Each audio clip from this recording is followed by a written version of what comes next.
best nights in my football career. Dreams were coming true for me at that time. We could get out of this situation. You know, we could win something. Hibs was an absolutely fantastic club who'd been through a real rough point, a real low point in their history. I think the emotions were more for the fans at that time. They were in danger of their club going out of business. I'd seen bad times at Hibs before then, but this was obviously a lot worse. This is the story of the club that wouldn't die. And it begins in 1989 when Hibernian became the first football team in Scotland to float itself in the stock market. To Hibs' famously fanatical supporters, this was the opportunity of a lifetime. And thousands became proud shareholders in the club they loved. The most important person at Easter Road isn't Alec Miller, it's you, Hibs fans. The problem was that the men who ran the club had the business acumen of Del Boy Trotter. And after a series of dubious deals, by 1991, Hibs were in financial crisis. And then the unthinkable happened. The Scottish Premier Division club, Heart of Midlothian, have made a £6 million takeover bid for their Edinburgh neighbours, Hibernian. The Hearts chairman, GIFRUY Mercer, strode into an Edinburgh hotel this afternoon to announce the boldest takeover bid British football has ever heard. To know that your local rivals were planning on taking you over, it was a hard thing to stomach.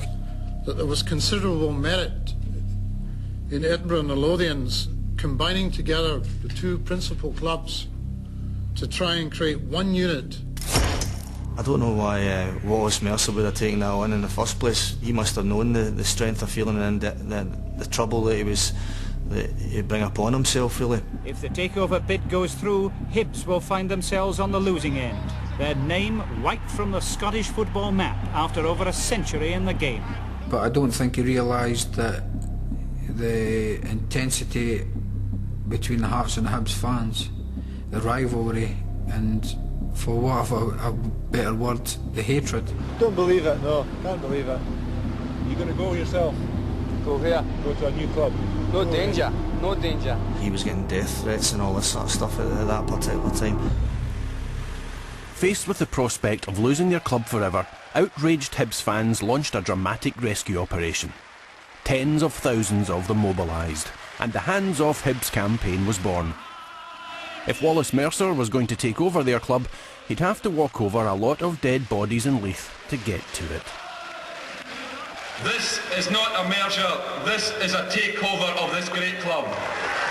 People were losing their jobs because of this. People were turning up at the stadium, on the rallies, missing time at their work. I think GIFRUY Mercer underestimated the Hibs fans and their passion and their feelings for the club. To treat the club like a business was the wrong thing to do, and in the end it was the Hibs supporters who shone through and showed their passion and their drive for the club and wouldn't let him anywhere near it. And they did that by going to someone who had absolutely no interest in football whatsoever. The Leith-born entrepreneur who gave the world Quick-Fit, multi-millionaire Sir Tom Farmer.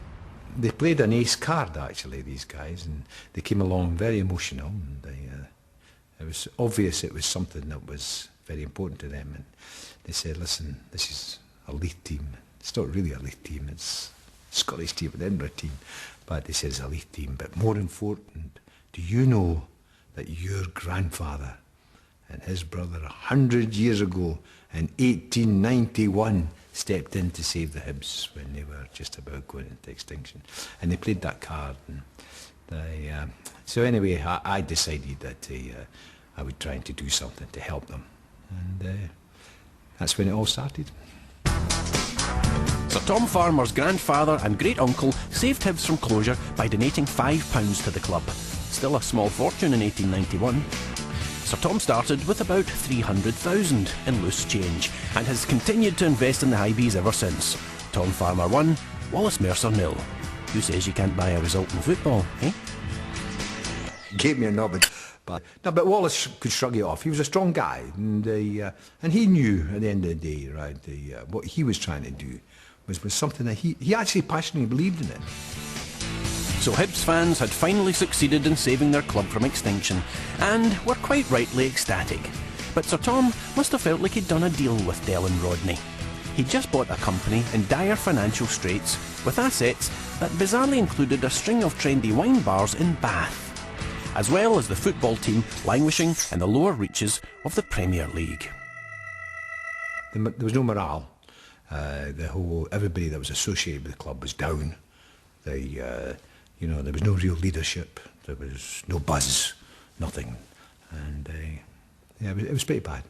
Hibs got off to a fantastically bad start in the 1990-91 season, losing 2-0 at Aberdeen, followed by a shock 1-0 League Cup defeat at Raith Rovers, and another 2-goal loss at Celtic Park. But none of that really mattered. What mattered was the fast-approaching Edinburgh derby against arch-rivals Hearts. This was their first meeting since the failed takeover bid, and after the humiliation of Wallace Mercer's attack, Hibs could not afford to lose. This match wasn't about football. It was about pride. Both sides wanted to win it, and I think after the takeover bid, everybody knew this was a powder keg. There was always going to be a problem, because I think it built up and built up. Miller getting the touch to it. Robertson's in there. Robertson doing well, and a deflection. It's a goal for Hearts. It was pretty vile. To have an incident on the field. Disgraceful scenes, these quite dreadful scenes. Levine with the header and the ball in the net, and it's John Robertson, I think, getting the final touch. The ball through to Foster, he's got Robertson in the middle. John Robertson, what a goal by Hearts! Hibs lost 3-0. For Hibs players and fans, the outlook had never seemed so bleak. Once you play the Hearts and you get beat, you never forget it. And there in fact goes the final whistle. Every time you lose to your closest rivals, it leaves a horrible taste in your mouth, but just that game especially was very, very hard to take. It's with you all the time. Wherever you go, wherever you drink, wherever you eat, but that's football. My heart was broken. Sunshine on Leith? Someone misread the weather forecast. I think it was just one of those seasons for Hibs where everything seemed to go wrong. If it could go wrong, it went wrong.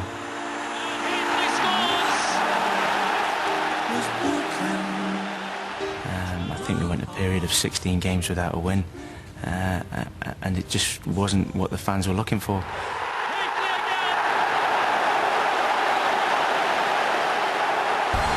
But from behind the clouds came a shaft of light. Somehow manager Alex Miller managed to persuade Murdo MacLeod to return home from German giants Borussia Dortmund. Some thought MacLeod's decision to come to Hibs a little strange. Others thought it was just plain madness. We've been through a very sticky time. They survived that. They're going to get stronger, and I'm just glad to be part of it.